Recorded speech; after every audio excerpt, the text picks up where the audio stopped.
Bismillahirrahmanirrahim. Assalamualaikum warahmatullahi wabarakatuh. Alhamdulillah wa syukrulillah wassalatu wassalamu ala rasulillah Sayyidina Muhammad bin Abdillah wa ala alihi wa ashabihi wa mawalah, amma ba'du. Para pemirsa yang dimuliakan Allah, alhamdulillah kita saat ini berada di bulan suci Ramadan, bulan mulia. Semoga Allah mengangkat derajat kita, semoga Allah memuliakan kita di bulan Ramadan ini, dan semoga Allah memilih kita sebagai orang-orang yang dimuliakan oleh Allah Subhanahu wa taala. Sungguh ini adalah bulan indah, bulan beribadah kepada Allah Subhanahu wa taala, bulan mengabdi kepada Allah Subhanahu wa taala, bulan dilipat gandakan pahala oleh Allah Subhanahu wa taala.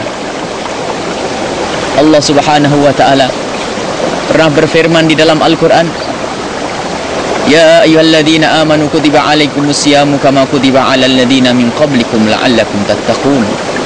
Wahai orang-orang yang beriman, telah diwajibkan kepadamu untuk berpuasa seperti pernah diwajibkan kepada umat-umat terdahulu, agar engkau bertakwa, agar menjadi orang yang bertakwa.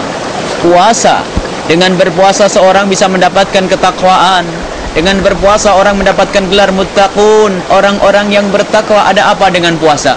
Di dalam puasa ini Allah Subhanahu wa taala melatih, mendidik kita agar kita ini bisa baik kepada Allah dan baik kepada sesama manusia. Dan memang ketakwaan itu adalah baik kepada Allah dan baik kepada sesama manusia.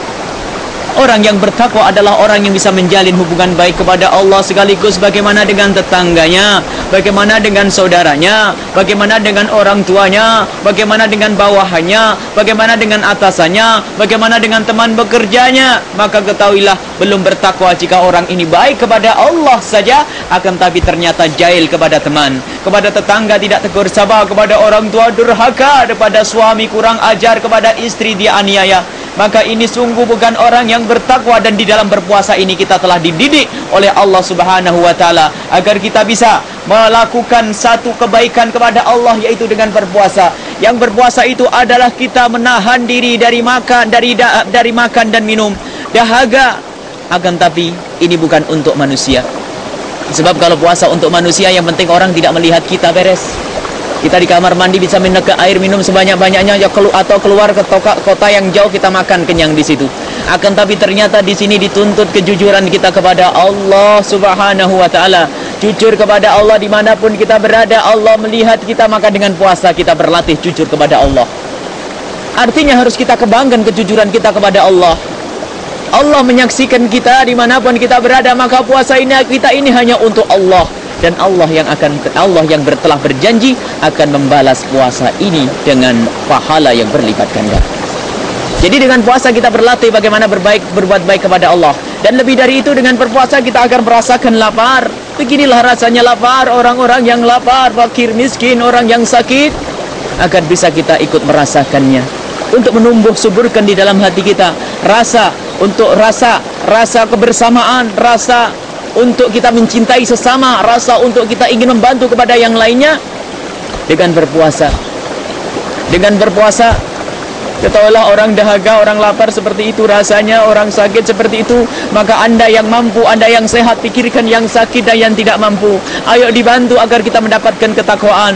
Dan belum menjadi orang yang bertakwa kepada Allah Subhanahu wa ta'ala jika orang ini hanya baik kepada Allah saja, ternyata tidak baik kepada sesama manusia. Atau baik kepada sesama manusia, akan tetapi tidak baik kepada Allah Subhanahu wa ta'ala.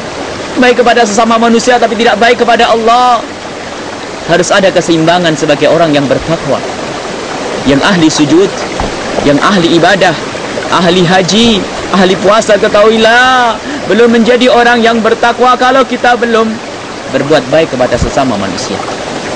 Rasulullah sallallahu alaihi wasallam pernah bersabda, pernah bertanya kepada sahabat Nabi, wahai sahabatku, tahukah engkau siapa orang yang bangkrut? Dijawab oleh sahabat Nabi, tahu ya Rasulullah, orang bangkrut itu adalah orang yang berdagang bukan mendapatkan untung, sudah tidak untung malah modal ikut lenyap. Tapi dijawab oleh Rasulullah, bukan itu yang aku maksud sebagai orang bangkrut. Para sahabat Nabi bertanya, lalu bagaimana orang bangkrut itu ya Rasulullah?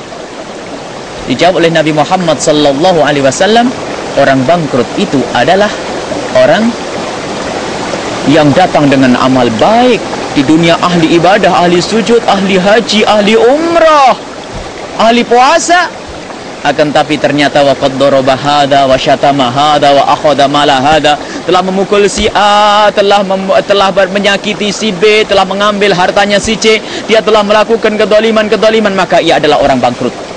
Para sahabat Nabi bertanya, ya Rasulullah, bagaimana orang ini disebut sebagai orang bangkrut?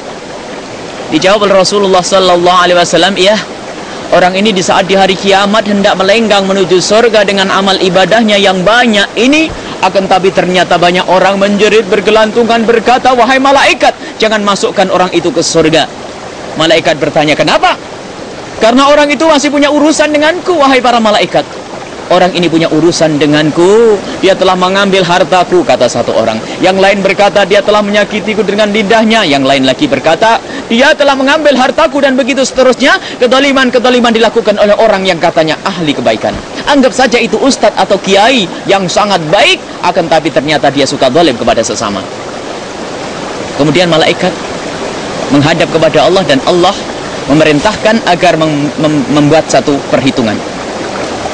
Allah memerintahkan, wahai malaikat, ambil dari kebaikan orang yang katanya ahli kebaikan ini, ahli ibadah itu, berikan kebaikannya kepada orang yang dianiaya.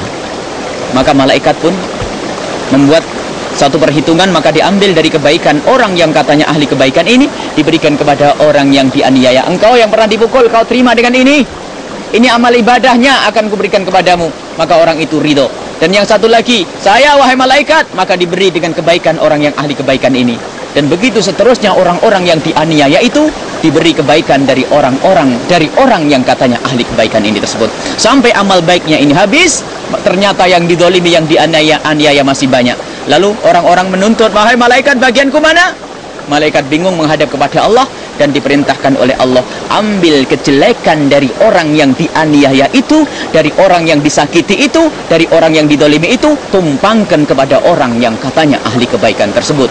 Maka orang yang katanya di dunia ahli kebaikan, ustadz, kiai, ternyata di akhirat dia adalah orang yang bangkrut, karena dia hanya baik kepada Allah, belum baik kepada sesama manusia, maka dia akhirnya diantarkan ke neraka. Itulah orang bangkrut. Kalau itu kiai yang banyak amal, banyak santri, ternyata bisa masuk neraka gara-gara dolim kepada orang lain. Bagaimana kita dolim sana sini, amal ibadah sudah kurang, tidak banyak amal ibadah, ternyata kedoliman kita banyak. Na'udzubillah min dalik. Ini adalah orang-orang yang bangkrut, akan diantarkan ke neraka biarpun kelihatannya dia punya amal baik. Ini saja, semoga Allah menggolongkan kita sebagai orang yang bertakwa, baik kepada Allah dan baik kepada sesama manusia. Ini saja, mohon maaf. Wabillahi taufik wal hidayah. Wassalamualaikum warahmatullahi wabarakatuh.